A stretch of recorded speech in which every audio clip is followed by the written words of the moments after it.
Hello नमस्ते, मैं आपका दोस्त अमर साहू। स्वागत है आपका हमारे चैनल पे जिसका नाम है जर्नी ऑफ लाइफ। तो आज जो हमारे साथ गेस्ट हैं, तो बेसिकली वो डांसर हैं। एक अपने क्या ले लूँ मैं सर, एक अपनी फील्ड में किंग हैं और एक क्वीन है। तो थोड़ा नर्वस हो रहा हूँ। नहीं तो चलिए हम आपको मिलाते हैं आज के जो हमारे पहले गेस्ट हैं, मिस्टर आशीष पाटिल और ऋतुजा। हेलो। नमस्कार नमस्कार नमस्कार। तो अभी आप बताइए कि आप कैसे हैं सर? आप नमस्कार, सबसे पहले बहुत शुक्रिया हमें यहाँ पे बुलाने के लिए। और यस, आपका जो ये चैनल है जिसका ये टॉपिक है जर्नी ऑफ लाइफ, ये बहुत ही अच्छा एक टॉपिक है मुझे लगता है, क्योंकि हर इंसान की एक जर्नी होती है। आपकी भी एक जर्नी रही होगी, तब आप आज यहाँ पे हो। और मुझे लगता है कि ये बहुत ही अच्छा प्लेटफॉर्म है जहाँ पे आप लोगों की जर्नी लोगों के साथ शेयर करने वाले हो। तो बहुत अच्छा लग रहा है हमें यहाँ पे आके, मुझे लगता है। क्योंकि सर कभी कभी कैसा होता है ना कि लोग सिर्फ आपकी कामयाबी जानते हैं, बराबर, पीछे आपका जो संघर्ष, जो सालों का जो संघर्ष हो वो नहीं जानते। तो हमारा उद्देश्य यही है कि लोगों तक आपकी बात पहुँचाएँ। Absolutely absolutely. क्योंकि आजकल सर कैसा है कि डांस तो बड़े शहरों में तो सर प्रचलित है, गांव में लोग सपोर्ट नहीं करते ना, फैमिली वाले। Of course. तो शायद आपकी बात सुन के देख के वो लोग सपोर्ट करें अपने बच्चों को। राइट। तो मेन उद्देश्य ये है। तो अभी आप बताइए सर कि आपने कहाँ से शुरू किया था ये जो जर्नी आपकी है डांस की? मुझे लगता है ऋतुजा और मैं, हम दोनों एक दूसरे को पिछले 9 साल से जानते हैं। मैंने मेरी जर्नी शुरू की जब मैं 5 साल की उम्र का था जी। मेरी माता जी को बहुत डांस का शौक़ था। उन्हें था कि फैमिली में कोई तो डांस करे, और वैसे डांस शुरू हुआ। और मुझे लगता है फील्ड में मुझे अभी 19 साल हो गए हैं, और प्रोफेशनली 10 साल लोग मुझे पहचानते फील्ड में। बट 19 साल से मैं बहुत स्ट्रगल कर रहा हूँ इंडस्ट्री में, और अब जाके जो कुछ हासिल हो रहा है वो उस सालों का स्ट्रगल है, मुझे लग रहा है। उसकी मेहनत अभी रंग लाई है। वो कहते हैं ना कि भगवान कहते हैं कि कर्म कर, फल की आशा मत कर। तो मुझे लगता है कि हम कर्म कर रहे थे और फल शायद अभी मिल रहा है, और वही अच्छा और मिलेगा। और ऋतुजा जी भी बताएंगी उनका जर्नी कैसा है। बेसिकली जैसे उन्होंने बोला कि मैं मराठी मिडिल क्लास फैमिली से हूँ, कि जहाँ पे कोई डांस का बैकग्राउंड नहीं था या कोई फैमिली में किसी ने आज तक डांस किया नहीं है। तो मैं मुझे याद है अभी मैं कुछ 4-5 साल की थी, और my mom is staff nurse. तो उनके यहाँ पे एनुअल फंक्शन था, तो उन्होंने मेरी दीदी को बोला था कि आप वहाँ पे डांस करोगे क्या, क्योंकि एज अ किड नहीं, मेरी जो बड़ी बहन सिस्टर को उनको पूछा था, क्योंकि एज अ किड मैं एक बहुत ऐसी हेल्दी चाइल्ड थी कि जिसको देख के कभी भी नहीं लगेगा कि ये डांस कर पाएगी। सो दीदी ने परफॉर्मेंस के पहले दिन बोला कि नहीं मुझे स्टेज पे जाने से डर लगता है, मैं नहीं जाऊँगी। तो मम्मी ने बोला कि ठीक है, अभी किसी को तो जाना पड़ेगा, तो मैं तुझे सिखाती। इसे करके मेरी मम्मी ने, मुझे अभी भी याद है, 4-5 साल की थी, एक मराठी गाने पे मुझे डांस सिखाया था। और फिर वहाँ पे तब से मेरी जो डांस की जर्नी शुरू हुई वो अभी तक कंटिन्यू ही हो रही है। आपने वहाँ से शुरू किया था? वहाँ से शुरू किया। फिर वहाँ पे मेरा डांस इतना अच्छा हुआ कि लोगों ने बोला हमें लगता है कि ऋतुजा को आप सिखाओ तो शायद वो इस फील्ड में आगे जाए। तो वहाँ से then I started learning Bharatanatyam, फिर बाकी के डांस फॉर्म सीखे, आशीष भाई से सीखा, लावनी सीखी है। स्टिल मुझे लगता है कि हम सीख ही रहे, हमारी जर्नी कंटिन्यू हो ही रही है। दैट वाज द पॉइंट जहाँ से वो शुरू हुआ। हाँ, मतलब हमें लगता है हम दोनों का एक ही था कि हमारे घर में कोई डांस बैकग्राउंड से नहीं था। आप लोग नॉर्मल फैमिली से? नॉर्मल फैमिली से नहीं, मिडिल क्लास फैमिली। मतलब फैमिली का फुल सपोर्ट था? नहीं, मतलब हम भी चौल वाले हैं। मतलब ऑफ कोर्स अभी हमारे सबके अपने घर हुए हैं, बट हम भी चौल में रहते थे। और फैमिली का सपोर्ट कहा जाए तो ऋतुजा के लिए बहुत था और मेरे लिए नहीं था, बिकॉज बीइंग अ बॉय, एक पुरुष होने के जो प्रॉब्लम्स होते हैं कि आप पुरुष हो, आपको यही करना है, आपको जॉब ही करना है, आपको पैसे कमाने हैं, आपको शादी करनी है और बच्चे करने हैं, ये जो होता है। तो वो जो हमेशा थॉट होता है वो मिडिल क्लास फैमिलियों का होता है। पर मेरा पहले से था कि नहीं, मुझे ऐसा कुछ करना है कि जहाँ पे मुझे 10 में से कम 5 लोग अपने नाम से जाने कि ये आशीष है या ये आशीष है। ऐसे तो कला एक ऐसा क्षेत्र है जहाँ पे आपको वो कहते हैं ना कि कला सब में नहीं होती, वो आपको ढूंढनी पड़ती है कि वो आप में है कि नहीं। जी। और मेरी माताजी ने बहुत पहले ही वो ढूंढ ली थी मुझे लगता है। और पिताजी को बहुत प्रॉब्लम थी, because being a middle class family, एक लड़का और क्लासिकल डांस करना, लावनी करना, वो बहुत ही ज़्यादा कि हमारे पुरुष समाज के खिलाफ है, वैसा वाली चीज है। नाचेगा नचनिया बनेगा, नचनिया। हाँ, मतलब ये शब्द, हाँ ये शब्द हम बहुत सुनते हैं, हम भी अभी भी सुनते हैं। मतलब हम अभी भी समाज में वो शब्द सुनते हैं कि अरे नचनिया है। ये जो शब्द होते हैं ये समाज में से ही आते हैं और मुझे लगता है कि इंसान इंसान ही होता है, समाज उसे ऐसे नाम देते हैं और समाज उसकी पहचान बदलते हैं मुझे लगता ऐसा है। होता है। तो मुझे लगता है कि हर इंसान के उसमें वही खून है, अगर आप काटोगे तो लाल खून निकलने वाला है, लड़का हो या लड़की हो। और हम जिसे हमारे डांस का भगवान मानते हैं नटराज, वो खुद एक अर्धनारी है जिनमें शिव और शक्ति दोनों का वास है। तो जब भगवान में ही दो शक्तियों का वास है तो हम पुरुष और स्त्री को अलग अलग कैसे बता सकते हैं, ये मुझे लगता है। तो मैंने पिताजी को भी ये समझाया था, बट ये बहुत टाइम के बाद उन्हें समझ में आया। जब मैं टीवी पे पहली बार आया तो मुझे लगता है तब मैं कुछ 22 साल का था, मैंने कोई शो किया था। तो उसके बाद पिताजी थोड़े ज़रा कि हाँ बाबा कर रहा है अच्छा, उनको लगा अच्छा, तो लगा हाँ। नहीं तो तब तक तो मतलब सिर्फ पढ़ाई करो और जॉब करो, पैसा कमाओ, शादी कर लो, बिल्कुल नहीं। मतलब मैं तो भाग चुका 2-3 बार घर से कि डांस को सपोर्ट नहीं था, इसीलिए वही इनके साथ मेरे को लगता है उल्टा था। मतलब मेरे मम्मी पापा दोनों भी बहुत सपोर्टिव थे। तो जैसे मैंने कहा कि एक नॉर्मल फैमिली से जितना कुछ पेमेंट आता था, कुछ भी था, तो उसमें डिवाइड करके घर भी चलाना है, लड़की को डांस क्लास भी भेजना है, सिखाना भी है, ये सारी चीजें वो मैनेज कर लेते कहीं ना कहीं से कि हमें पता है ये डांस पे कुछ करेगी तो आगे जाएगी। तो जैसे मैंने कहा कि मेरे मम्मी पापा बहुत सपोर्टिव है, पर पूरी फैमिली ऐसी नहीं थी। मतलब बाकी के जो रिश्तेदार थे उनको ऐसे था कि क्या ही करेगी बच्चे डांस करके, और वो लोग घर वालों को ताना भी मारते बच्चे को लेके। आपको पता है कि नॉर्मल फैमिलीज में जनरली कैसे होता है कि पढ़ाओ सिखाओ भाई, एक टाइम के बाद शादी कर लो, हो गया ऐसे। पर मम्मी पापा का कहना था कि आगे की बात, मतलब शादी वादी तो आगे की बात है, पहले उसको डांस सीखने तो दो, करने तो दो। मुझे अभी भी याद है, मैं DID सीजन 1 का ऑडिशन था जब मैं कुछ 14 साल की थी।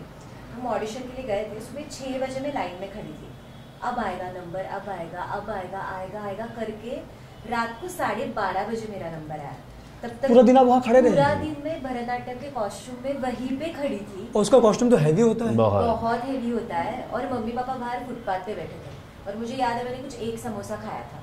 मतलब मैं वही बोलना चाहूंगी, पर आपके सपनों पे अगर आपको भरोसा हो, विश्वास हो और एक बेसिक जैसे कि फैमिली का सपोर्ट हो या ऐसे हो ना, तो आप कोई भी चीज हासिल कर सकते हैं लाइफ में।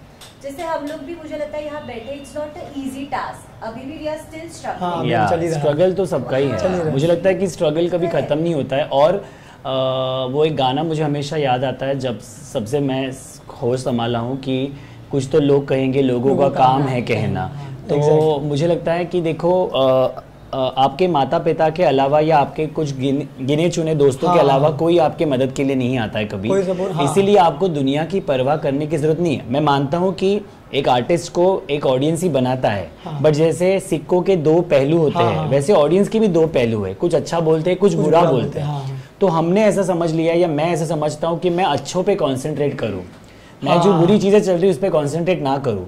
भले ही बुरी भी हो पर वो अच्छी ही है, क्योंकि मुझे लगता है कि जब कोई मुझे बुरा बोल रहा है या कोई क्रिटिक्स कर रहा है तो वो मुझे और जोश देता है कि उनको प्रूव करने के लिए कि भैया देखो तुम ये बोल रहे थे, मैंने ये भी कर लिया। सही है, तुम ये बोल, 2 ही लोग होते हैं जनरली। मतलब अगर अपनी करोड़ों की आबादी है तो करोड़ों में से मुझे लगता है कि 10,000 लोग होंगे जो ये बोलेंगे बाकी लोग तो मुझे प्यार कर रहे हैं। तो मुझे लगता है कि एक कलाकार तभी बनता है जब वो उसका ऑडियंस उसको वैसे एक्सेप्ट करे, या वो ना भी करे तो भी आजकल ऐसा हो चुका है कि इतने सोशल प्लेटफॉर्म्स है कि हर लोग एक्टर बन गए, हर लोग डांसर बन गए हैं, लोग डांस सिखाना शुरू कर दिए जिनको डांस का डी भी नहीं आता, बट आप उस पर कमेंट नहीं कर सकते बिकॉज फाइनली लोगों को वो पसंद है।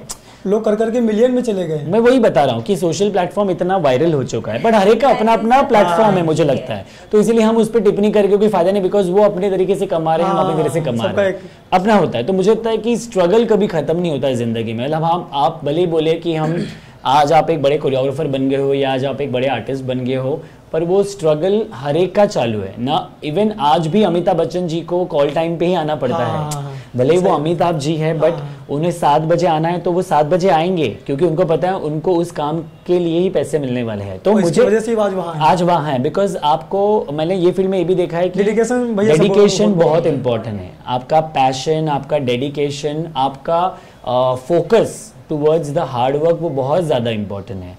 और मुझे लगता है कि अगर आपका फोकस आपके प्रति और आपके काम के प्रति अगर अच्छा हो तो आप कुछ भी हासिल कर सकते हो। और मुझे लगता है कि भगवान उन्हीं की मदद करते हैं जो खुद की मदद करते हैं, ऐसा मुझे लगता है। नहीं, सही भी है भैया जैसा बोले। और ज़्यादातर कभी कभी ऐसा होता है ना कि वो इंसान कितना बेहतर है। हाँ, ये बहुत मायने रखता है। ये क्योंकि अब आप यहाँ आए तो तारीफ तो हर कोई करेगा, लेकिन मुझे ऐसा लगता है कि शायद मैं आपको 4 साल से जानता हूँ।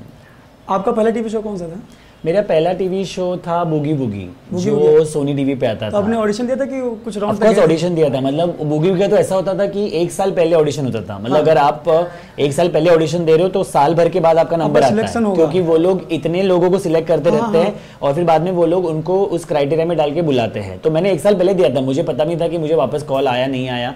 तो जब लैंडलाइन था हमारे घर पे, तो एक बार मुझे फ़ोन आया कि सर हम आप बूगी से बात करें, आपका सिलेक्शन हो गया। मुझे लगा कि दोस्त मस्ती कर रहा है, 1 साल के बाद कौन फ़ोन करेगा, इसको याद है मैं। तो नहीं, फिर उन्होंने बताया कि नहीं आपने ये गाना किया था, ब्रेथलेस किया था आपने, और आपने ब्लू कॉस्ट्यूम पहना था। तो मुझे अच्छा हाँ, तो आपको परसों आना पड़ेगा, हम एक टीवी राउंड जैसा कर रहे हैं और फिर ऑडी शूट होगा। तो वो मेरा पहला शो था, बिकॉज वो शो ऐसा था जहाँ पे डांस को बहुत इंपॉर्टेंस था। वो पहला शो अभी तो डांस में सर्कस ज्यादा हो गया, डांस कम हो गया है। ये सही पर फिर भी मुझे लगता है कि मैं और ऋतुजा हम हमेशा ट्राई करते हैं कि हम डांस ही करें। मतलब आपने भी मेरे जितने परफॉर्मेंस देख रहेंगे या जनता हमारे जितने परफॉर्मेंस देखती है, हम जमीन पे ही नाच रहे हैं। क्योंकि मुझे लगता है कि हम जिस स्कूल से आते हैं हमको ये सिखाया गया है कि पैर मतलब डांस होता है, हवा में उड़ना डांस नहीं होता है। वो उसके लिए सर्कस बना है, सर्कस बना है, उसके लिए सर्कस बना है, उसके लिए क्या बोलते हैं ओलंपिक्स बना है कि जहाँ पे आपको उड़ना है किसी चीज को लेके। तो मुझे लगता है कि डांस को डांस रहने दिया जाए। हमें थोड़ी सी झलक गोविंदा सर की आती है। हाँ, क्योंकि मेरे को लगता है हम वो स्कूल, आपकी जो एक्सप्रेशन है ना, हम वो स्कूल से, मतलब मैं सरोज ऐसा देखा है। नो ऑफेंस, जो दूसरे लोग करते हैं उन्होंने भी उतना ही मेहनत किया है सब। क्या है वो चीज। पर मुझे क्या लगता है कि जैसे रियलिटी शो में हर स्टाइल को जैसे इंपॉर्टेंस दिया जाता है ना, वैसे इंडियन स्टाइल को नहीं दिया जाता। मतलब हमें लेते सिलेक्ट करते फिर विनर क्यों नहीं बनाते। तो आजकल इंडिया कैसे चला है कि वेस्टर्न चल रहा है ना, और वेस्टर्न ही जीतता है, वही जीत रहा है। आप लोग तो मतलब तुम शो, तुम्हारे शो के नाम होते हैं इंडियाज बेस्ट डांसर, तुम्हारा शो का नाम होता है डांस इंडिया डांस, तुम्हारे शो का नाम होता है नच बल्लिए, पर वहाँ पे नाच ही नहीं हो रहा है। और जीतते कौन है? जो कूदते भागते हैं, प्यार देते हैं हमें कि लोगों को भी समझ तो वही चाहिए आपको। हाँ। और मैंने वही सोचा कि जीतने से ज्यादा वो प्रोसेस बहुत इंपॉर्टेंट है। आप उस प्रोसेस में क्या कर रहे हो और लोग आपको कितना पसंद कर रहे हैं। मतलब आज भले हम कोई शो नहीं जीते, बट जब हम रास्ते पे जाते हैं तो लोगों का यही कहना है कि अरे आपका वो डांस बहुत अच्छा था। तो मतलब हमारा लोगों को काम याद है। मुझे ऐसा लगता है कि आपको ट्रॉफी की जरूरत ही नहीं है, मुझे नहीं लगता। आपने जो काम किया अभी तक और जैसे आप हैं, तो मुझे लगता नहीं कि आपको ट्रॉफी की जरूरत नहीं, मुझे भी नहीं लगता, बिकॉज़ मुझे उससे ज्यादा आपने नाम कमाया है जनता का। किस चीज के लिए? कि लोगों को खुश करने, लोगों को खुद को खुश करने के लिए, दोनों हम चीजें कर रहे हैं। तो बस और मैंने आज तक इवन ऋतुजा को मैंने तो वही सिखाया था जब हम साथ में करते थे, और मैं भी वही करता हूँ आज तक। मैं कोई भी कंपटीशन में भी नाचता हूँ, मैंने कभी जजेस के कमेंट्स के लिए डांस नहीं किया है, ना मार्क्स के लिए किया, मैंने खुद के लिए किया। मैं जब भी स्टेज पे नाचता हूँ या हम जब भी स्टेज पे नाचते हैं, हम अपनी वो 3 मिनट या 4 मिनट अपने लिए जीते हैं, जनता को। और मुझे लगता है कि जब हम उस चीज को जीते हैं तो मेरा ऑडियंस या मेरा जजेस उसको जी लेता है। इसलिए आप संतुष्ट हैं तो सब संतुष्ट हैं। एग्जैक्टली, क्योंकि मुझे लगता है कि आपका सेल्फ सेटिस्फैक्शन बहुत इंपॉर्टेंट है आपको काम को लेके। आज जब आप ये प्रोग्राम कर रहे हो तो आपको एक सेल्फ सेटिस्फैक्शन होना चाहिए कि मैं ये क्यों कर रहा हूँ या क्या कर रहा हूँ। अगर आप सिर्फ दिखावे के लिए कर रहे हो तो आपको भी सेल्फ सेटिस्फैक्शन नहीं है। तो मुझे लगता है कि वो खुद पे विश्वास होना और खुद के लिए करना और खुद के काम की पूजा करना वो ज्यादा इंपॉर्टेंट है। जैसे अच्छा, एक चीज मैं पूछूंगा भैया, आपको ऋतुजा दी कहाँ से मिली? कैसे मुलाकात? कंपटीशन से ही मुझे लगता है हम लोग। तो कैसे पार्टनर कैसे बन गए? डांस ऋतुजा भरतनाट्यम करती थी और मैं ऑफ कोर्स फोक करता था, तो इनकी माताजी ने मुझे देखा था कोई कंपटीशन में, dance reality show, Marathi show करता था मैं, एकापेक्षा एक करके एक शो था सचिन पिळगावकर जी का। जो DID के सबसे पहला शो था, मतलब पहला डांस रियलिटी शो था मराठी में, उसको कॉपी किया गया हिंदी में वैसे का वैसा। तो तभी इनकी माताजी ने देखा था और उन्होंने कहा था कि आप इनसे सीखना चाहिए। कुछ भी करके मेरे पापा ने कहा कि कुछ भी करके ना मैं आशीष के पास तुझे लेके ही जाऊंगा। मुझे किधर भी जाना पड़े, पर मैं चाहता हूँ कि तू आशीष के पास जाके सीखे एक बार लाइफ। और फिर हम ऐसे करते करते हम सीखते गए, और ये पूना रहते हैं, मैं मुंबई रहता हूँ, तो ऐसे ही कॉम्पिटिशन में मिलते गए। फिर मैं पूना जाता था, ये मुंबई आती थी, ऐसे सीखते सीखते फिर हाई फीवर शो आया, जब एक मौका मिला कि हम कुछ साथ में करें, और गुरु शिष्य की जोड़ी करके हमने प्रेजेंट किया, और तभी लोगों ने बहुत सराहा, बहुत प्यार दिया। मतलब हम फाइनल तक भी पहुंचे थे। ऑफ कोर्स जीते नहीं, वो अलग बात है, बट मुझे लगता है कि वो पल जो था हाई फीवर का, वो चेंज आवर लाइफ। मतलब हिंदी फिल्म इंडस्ट्री के लिए मुझे वो बहुत ज़्यादा, हमारे लिए एक पाथ खुल गया, मुझे लगता है वो आपको एक रास्ता दे दिया। तो वो आप लोगों का पहला शो था? साथ में साथ में। पहला नहीं तो हमने तो कॉम्पीट तो- नहीं तो हमने कॉम्पीट बहुत किया है, मतलब हाँ। एक शो में तो ऐसा था कि ऋतुजा और मैं कंपटीशन में साथ में, अच्छा Right. बैटल जो जैसे? हाँ बैटल जैसे कि ऋतुजा भरतनाट्यम करो मैं इधर कथक कर रहा हूँ, और वो ऐसा शो आपने मतलब पहली बार साथ में किया? वो साथ और में इतना लंबा किया गया? क्योंकि हमको पता चल गया कि हम दोनों एक दूसरे के साथ बहुत अच्छा कर सकते हैं। कर भी रहे थे, हमने खुद देखा, हम खुद ही आपको प्रॉप दे रहे थे। बोलो। मैं मतलब इतने साल से डांस सीखते आ रही हूँ, पर मुझे पता नहीं, मुझे से लगता था आशिफ भाई को देख के ना, मुझे से लगता है वो डांस जीते, तो वो चीज़ हमेशा मुझे कनेक्ट करती थी। तो मुझे ऐसा होता था मैं क्यों नहीं ऐसी नाच पाती, मैं क्यों नहीं ऐसा कर पाती।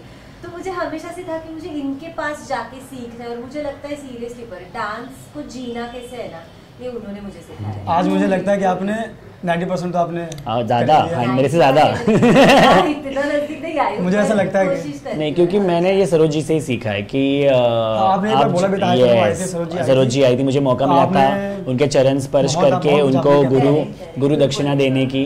तो मुझे लगता है कि उन्होंने ये भले मैं उनसे सीखा नहीं, पर मैंने उनसे ये चीज़ सीखी है कि ज़िंदगी में आप जो भी करो वो दिल से करो और वो दिल तक पहुँचे ऐसा करो। तो मैंने जैसे मैंने कहा कि मैं जब नाचता हूँ तो मैं दिल से नाचता हूँ और मैं दिल जीतने के लिए नाचता हूँ। पैसा सब कमाते हैं, हाँ। नाम बहुत कम लोग कमा पाते हैं, नाम कमाने के बाद उसको मेंटेन भी बहुत कम लोग कर पाते हैं, कैरी नहीं कर पाते, तैयार बीच में हाँ छोड़ देते। बीच में छोड़ देते लोग डर के मारे या कंपटीशन के मारे। तो उन्होंने ये कहा कि अगर तुम तुम्हारे लिए जी रहे हो, तुम खुश हो, तुम चलते रहो, हाँ तुम रुकोगे नहीं। क्योंकि बहुत लोग आजकल लिफ्ट लेके जाते हैं पर उनको ये नहीं पता है कि लिफ्ट ऐसा जाता है और लिफ्ट ऐसा वापस भी नीचे आता है। पर जब आप सीढ़ियाँ चढ़ते हो तो आपको अगर भले आप एक सीढ़ी वापस उतरो, आप फिर उसको चढ़ सकते हो, बिकॉज आपको पता है वो आपके हाथ में है। हाँ, ज्यादा डिस्टेंस नहीं है। लिफ्ट आपके हाथ में नहीं होती, हाँ। वो किसी और के कंट्रोल में है।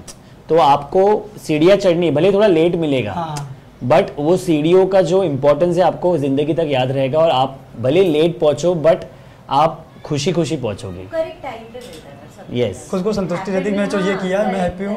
बस मुझे वही लगता है। आपने आशीष भैया, आपने पढ़ाई कहाँ तक की है? मैंने BSc IT किया है। मैं एक IT स्टूडेंट था और मैंने एयर इंडिया में जॉब भी करता था, मैंने विप्रो में जॉब किया है। मैंने उस टाइम पे 2009 में एयर इंडिया में जॉब करता था, तब मेरी सैलरी थी 75,000 और मैंने वो जॉब छोड़ के मैंने डांस में पापा के पूरे ऑपोजिट जाके कि मुझे 1 साल दीजिए, मैं 1 साल में अगर डांस में कुछ नहीं कर पाया तो मैं जॉब करूँगा। तो मैं IT स्टूडेंट हूँ, ये भी IT स्टूडेंट ही, ये कंप्यूटर साइंस BCS की है, तो हम दोनों साइंस स्टूडेंट है बेसिकली। आपको जरा से डर नहीं लगा कि आप मतलब इतनी नहीं, अच्छी मुझे पोस्ट खुद पे पे रहते बहुत 75? विश्वास, मुझे शायद खुद पे बहुत विश्वास था। और मैं जब सोता हूँ ना तो मेरे को याद है कि जो मैं देखता हूँ सपने में वो मेरे साथ हो चुका है और वो होने वाला है, ऐसा मुझे लगता है। तो सरोज जी का भी जब वो मोमेंट हुआ था तो मुझे ऐसा लगता है, मैंने बहुत साल पहले वो देखा था कि सरोज जी के मैं पैर धो रहा हूँ और माधुरी जी के सामने में नाचा और वो हुआ हुआ हाँ। वो हुआ वो मौका। तो तब मुझे लगा कि वो जिसको हम बोलते तेजा, वो मोमेंट कि आप कुछ कर सोचे और आपको जब उस दिन याद आता है हाँ। कि अरे मैंने ये देखा था, हाँ। तो मेरे को लगता है कि वो पल मैं बहुत जीता हूँ। और यस, मैं सबको यही कहता हूँ कि खुद पे प्यार करो, खुद से प्यार करो और बाकी सब सफल हो जाएगा, ऐसा मुझे लगता है। तो कभी कभी कैसा होता है कि मैंने देखा है बहुत से लोगों को, क्योंकि मुझे भी 7-8 साल हो गए हैं, तो जितना आपने कमाया है, नाम कमाया है, अपना नाम बनाया है, जितना आप काम करते हो, डांस करते हो, मैंने और भी लोगों को देखा है, तो उनके अंदर एक परिवर्तन आ जाता है, एटीट्यूड आ जाता है। वो कहाँ से आता है, आप में क्यों नहीं आया? मुझे ऐसा लगता है कि वो परवरिश का भी नतीजा होता है। मतलब मैं किसी को ब्लेम नहीं करूंगा, नॉट परवरिश ऑल्सो, बट कभी कभी सिचुएशन और दिमाग फाइट भी नहीं। मुझे ऐसा लगता है कि इंडस्ट्री में ना बहुत सारी चीजें, देखो अभी मैं घर पे हूँ तो यहाँ पे कैसे होता है, अचानक आपके हाथ में चाय आ गया, हाँ। आपको मेकअप करने के लिए 4 लोग आ गए, हेयर करने के लिए 4, सब आपके आजू बाजू अचानक ऐसे हो रहा है हाँ। कि आपको इम्पोर्टेंस मिल रहा है। तो शायद अगर वो चीज आपने दिमाग में ले ली, आपने खुद को स्टार बनाया, तो आप वैसे बिहेव करते हैं। पर हम इस बैकग्राउंड से ही है ना कि मुझे पता है अगर मैं 12 घंटे ऑडिशन के लिए रुकी हूँ, ये चीज पाने के लिए मैंने इतना मेहनत किया, मैं 0 से आई हूँ। अगर मुझे पता है कल शायद ये मेरे पास नहीं भी होगा, तो मैं वो एटीट्यूड लेके करूंगी क्या?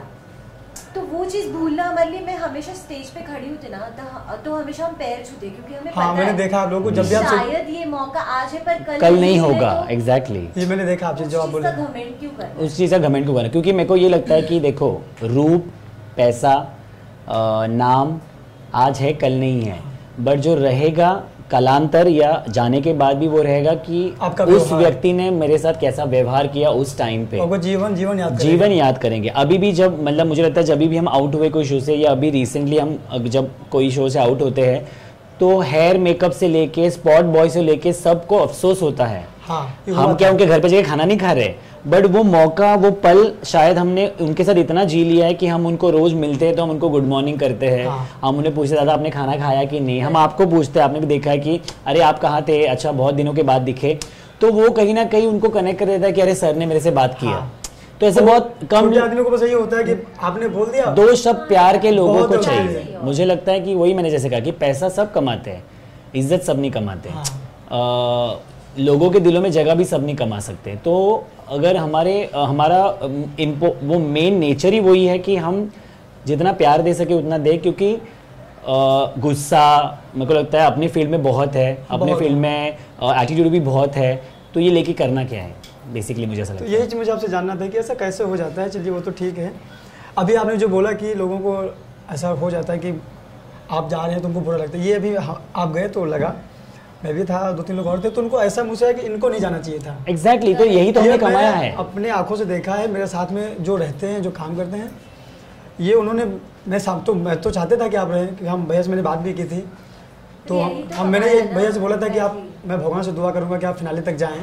एग्जैक्टली तो मैं यही सोचता हूँ ना कि हमने यही कमाया है। मतलब क्या रिश्ता है मेरा उन 4 लोगों के साथ, बताओ आप। कुछ नहीं है, वो बताइए। पर मे बी शायद उस स्टेज पे जब हम आते हैं, हमारा जो प्रेजेंस होता है, हमारा जो कनेक्ट है, वो कनेक्ट हो जाता है ताकि आप प्योर हो। तो मैं हाँ। यही बोलता हूँ कि आप जब दिल से काम करते हो वो दिल तक पहुँचता है। वहाँ पे बहुत लोग काम करते हैं, बट मुझे नहीं पता किन्होंने कितनों के बहुत दिल में लोग जगह रहते हैं। बनाई, हाँ। वैसा लगता है। तो लेकिन मुझे आपके लोग चाहते थे, मानते वही हैं। चाहिए मुझे। और और ये होता हर बार, हाइफर में भी हुआ था। यस, मैं वहाँ भी गवाह हूँ। मतलब हाईफेयर में जब हमको निकला था, आपको पता है ऑडियंस में से आवाज आई थी हाँ ऐसा कि क्या हो गया, मतलब लोग शांत हो गए थे 2 मिनट के लिए कि ये हुआ कैसे। तो मेरा यही कहना है कि शायद वो रिएक्शन इसलिए था क्योंकि लोगों ने एक लेवल पे हमें देख लिया और ऑलरेडी। उम्मीद नहीं की थी कि आप जाओगे, क्योंकि जैसे आप Exactly, एंटरटेन करते हो, exactly। उसके मुकाबले जहाँ आप रहते हो, ये मेरा मानना है कि जहाँ आप रहते हो जिस शो में या जहाँ पे भी, तो आपके मुकाबले शायद ही कोई हो जितना आप एंटरटेन करते हो उतना कोई करे। तो ये Exactly। ऑडियंस को ये होता है कि अरे इनको नहीं जाना चाहिए था। और वही हमने कमाया, मुझे लगता है दैट इज द थिंग। मतलब पैसा तो हम कल भी कमा लेंगे, कल से दूसरा काम शुरू हो जाएगा, बट यही है कि ये चीज़ें कि शो में लोग किसको याद रख रहे हैं, या टीवी पे किसको याद रखते हैं। आज कोई एक्टर ने काम किया है, मतलब वो आलिया हो, रणवीर हो, तो लोग उनका काम याद रखेंगे। हाँ। लोग उनको ये नहीं पूछना चाहते कि यार तुमने इसमें कितना कमाया। कभी कभी एक्टर फ्री में भी काम कर रहे हैं हाँ, करते हैं सर। नाम के लिए कि अच्छा करण जौहर की मूवी तो मैं फ्री में काम करते कर हैं, लूँ, करते हैं। या इसकी मूवी है तो मैं फ्री में, आमिर सर की मूवी तो मैं काम। पर क्यों? क्योंकि उनको पता है कि वहाँ पे उनको एक अच्छा काम मिलेगा। ये मेरा कहना है। दीदी, आपने नहीं बताया कि आपने कहाँ तक पढ़ाई की, और आपके फैमिली में कितने लोग हैं टोटल? हम वैसे 4 लोग हैं, मतलब मम्मी पापा मैं और मेरे और आशीष भी आपके? मेरे फैमिली में 5 लोग, मेरी 2 बड़ी बहनें, मैं छोटा हूँ और मम्मी पापा। एक मूवी में काम करने का मौका मिले as the hero, as the actor, तो आप कौन से डायरेक्टर साथ में करना चाहेंगे? वो ये बताएगी बिकॉज मुझे एक्टर तो बनना नहीं है। मुझे कोरियोग्राफर बनना लेकिन है। आप, मुझे डायरेक्टर बनना है। मैं डायरेक्टर बनूंगा और मैं लोगों को मैं इसको काम तो अगर आप डायरेक्टर बनते हैं तो आप बॉलीवुड के या फिर साउथ के कौन से एक्टर के साथ काम करना चाहेंगे? एक्ट्रेस? साउथ में अभी तो विजय, ऐसा कुछ नहीं अच्छा आपने फोटो लिया था ना? हाँ बहुत ज़्यादा। विजय देवरकोंडा। नहीं, मेरा ऐसा है कि अभी तक तो मैंने वो सोचा नहीं डायरेक्शन का, बट ऑफ कोर्स कोरियोग्राफी में मुझे माधुरी जी को डायरेक्ट करने की बहुत इच्छा है। भले ही कुछ भी हो, शी कैन नॉट बी, मतलब वो एवरग्रीन ब्यूटी मेरे लिए। तो अगर मैं करूँगा भी कभी तो मैं डांस को लेके कुछ करूँगा, जैसे रेमो सर ने मूवी की है। हाँ। बट मैं कुछ इंडियन डांस को लेके करूँगा, जहाँ पे मेरी इच्छा होगी कि मैं माधुरी जी और ऐसे ही जो मेरी इंडियन आर्टिस्ट है जो इंडियन बहुत अच्छा करते हैं, जिनको ग्रेस, एक्सप्रेशन हाँ। और डांस जो मिसिंग है फिलहाल, हाँ, जो नहीं है, वो मिसिंग नहीं भैया, है ही नहीं। ही नहीं। तो मुझे ऐसा एक मूवी डायरेक्ट करना है और मैं ज़रूर करूँगा, ज़रूर। और सेम ऋतुजा दी आपके साथ? उनको तो सब जी हाँ, मुझे डायरेक्टर तो के साथ काम करना है। नहीं, फिलहाल मेरी एक पहली बॉलीवुड की फिल्म आने वाली है as a lead actress, Yes। जिसका शूटिंग अभी शुरू होगा। मुझे पता नहीं ये कब टेलीकास्ट होगा, मतलब पर- आप एज द हीरोइन आप लॉन्च हो रही हैं, Yes। उसके पहले आप यहाँ पे आ गए तो इससे हमारा प्रमोशन होगा। Correct. So it's gonna come in next year, 2023 में रिलीज होगी फिल्म, फरवरी में। तो ऑब्वियसली मुझे तो बहुत सारे ड्रीम्स है। मुझे आलिया भट्ट के साथ काम करना है, विजय के साथ काम करना है। As a director I would love to work with Sanjay Leela Bhansali sir at least once in my life. ऐसा क्यों? संजय लीला भंसाली क्यों? मुझे लगता है कि उनके हर एक इसमें Vinayak art, मतलब he defines art very basically Indian art, yeah. मतलब जो हम करते हैं स्टाइल, तो उनके हर मूवी में मतलब आप एक कोई भी देसी फ्रेम, flavor होता है। मतलब जो हमारे भारत का रहन सहन है वो वही दिखाते हैं। मतलब आप फ्रेम वो प्योर हिंदुस्तानी दिखाते हैं। फ्रेम लगा लो, उनके हर फ्रेम में हर कोने में एक दिया जलेगा, मतलब हर हाँ, कोना हाँ। उनका साफ रहता है, के गाने, इतना डांस, सिनेमेटोग्राफिकली। everything like costume से लेके everything is Indian। चलिए हम अभी से आपका प्रमोशन करते हैं। आप किसके साथ काम कर रहे हैं? मैं कर रही हूँ सुशांत पुजारी के साथ फिल्म कर रही हूँ, बॉलीवुड फिल्म ओनली, राहे इश्क नाम है उसका। तो आप अभी से थोड़ा प्रमोशन कर दिए, हम ये हाँ क्लिप जी। बाद में भी दिखाएंगे उधर निकाल के। जी हाँ, मैं मेरी लाइफ की पहली फिल्म करने जा रही हूँ, उसका नाम है राहे इश्क, जो रिलीज होगी अगले साल फरवरी 2023 में। अभी फिलहाल तो मेरे पास इतने ही डिटेल्स हैं। और जाना जरूर है देखने थिएटर में। थिएटर में, ये थिएटर में जाके देखना है। मोबाइल पर नहीं देखने का कि देख लिया हो गया। नहीं, so everything is happening right now। अच्छा आशीष भैया, अगर आपको किसी को डेट पे लेके जाना हो बॉलीवुड से ही या साउथ, और सेम आपके लिए, तो किसके साथ जाएंगे? जाएंगे ही नहीं। मुझे डेट ये कॉन्सेप्ट ही समझ में नहीं अब मैं सच्ची बताऊं, मुझे डेट का मतलब ही नहीं पता। आता। डेट मैं पूछ मेरे को डेट का मतलब पता है तारीख। तो किसी ने बोला था भैया? मैं खुद को डेट पे लेके जाता हूँ, सच बोले तो। मैं सर इसको भी पता ही है, मैं ये कॉन्सेप्ट डेट है जो मैं खुद के लिए करता हूँ। मैं खुद को सोलो डेट पे लेके जाता हूँ। मैं जाता हूँ, मैं शॉपिंग करता हूँ अकेला। अच्छा। मैं अकेला जाता हूँ, मूवी देखता हूँ, मैं अकेला जाता हूँ, खाना खाता हूँ, मैं अकेला जाता हूँ, कैफे में बैठता हूँ। मैं खुद के लिए आपको अकेला रहना मुझे पसंद अकेला है? रहना बहुत पसंद है मुझे खुद का, क्योंकि वो टाइम पे मैं बहुत सोचता हूँ कि मुझे करना क्या है और जिंदगी में। किसी कवि ने कहा था कि जब लड़का 18 का होता है तो मुंबई के लड़के डेट पे जाते हैं और यूपी बिहार के लड़के तारीख पे जाते हैं। समय कम है हमारे भैया के पास। नहीं तो ऐसा कुछ नहीं। इसके लिए इनको जाना पड़ेगा, इसके लिए थोड़ा हम लोग फटाफट करते हैं। तो आपका फेवरेट एक्टर आपने बता दिया, आपका favourite actor? Director? Director Sanjay Leela. Actor? मेरे same. Actor Ranbir Kapoor and Vijay Deverakonda. मेरे रणबीर। आपके भैया? Actress is Alia Bhatt. मेरी माधुरी। सेम। आपकी कोई ऐसी फेवरेट फिल्म जो आप देखना चाहें, जब देखते हो ज़्यादा से ज़्यादा? हम आपके हैं कौन? ओ गॉड, ऐसे बोले कुछ होता है। आपका कोई ऐसा कोई राजनेता और नेता जिसको आप पसंद करते हो, खाली काम से मतलब नहीं, जिसको पसंद करते हो? बाला साहब ठाकरे। ममता बनर्जी। बाला साहब ठाकरे। हाँ, वो तो एक सबके ही फेवरेट थे। Yes. ममता बनर्जी। अच्छा, आपको कोई फेवरेट गाना जो आप अकेले में सुनते हो, फिर आप जब अपने गाड़ी से आते हो तब सुनते हो? तू ही रे। और आप? लग जाता है। अभी तो कुछ बचा नहीं है, तो आप थोड़ा अपने तो मैं और ऋतुजा हम आपको और आपके चैनल को बहुत धन्यवाद देना चाहेंगे और बधाई देना चाहेंगे कि आपने ये उपक्रम शुरू किया है कि स्टोरीज ऑफ लाइफ या लोगों की कहानियाँ जो जर्नी है लोगों तक पहुँचाना, क्योंकि मुझे लगता है कि हर इंसान की अपनी एक जर्नी होती है और उस जर्नी को वही इंसान जीता है जो उस जर्नी से गुजरता है। और इसीलिए हम हमेशा कहते हैं, या मैं हमेशा कहता हूँ कि कभी किसी इंसान को जज किया ना करे, बिकॉज वो उस पोजीशन पे है आफ्टर सो मच स्ट्रगल, और आप अपने आप को स्ट्रगल पे डालिए। अगर आप उसकी पोजीशन तक पहुंचोगे तब आप जाके उनको कंपेयर कीजिएगा, क्योंकि हमें 2 सेकंड ही लगता बोलने के लिए अरे क्या कर रहा है, बट हमें बहुत टाइम लगता है ये समझने के लिए उन्होंने कितना स्ट्रगल किया है। तो यही कहना चाहूँगा ऑडियंस को कि ऐसे ही प्यार हम दोनों पे बनाए रखिएगा, इन पे बनाए रखिएगा और इनके चैनल को सब्सक्राइब कीजिएगा और ढेर सारा प्यार आप सबको। और यस, फाइनली गणपति बप्पा। तो गाइस, आपको अगर हमारा वीडियो पसंद आया हो, ये इंटरव्यू पसंद आया हो, तो इनके चैनल को, मतलब जर्नी ऑफ लाइफ, इस चैनल को जरूर सब्सक्राइब कीजिए, शेयर कीजिए, लाइक कीजिए और कमेंट कीजिए। और हम दोबारा जरूर इस चैनल पे आएंगे अलग सेटअप के साथ और ज़्यादा प्रोडक्शन वैल्यू के साथ।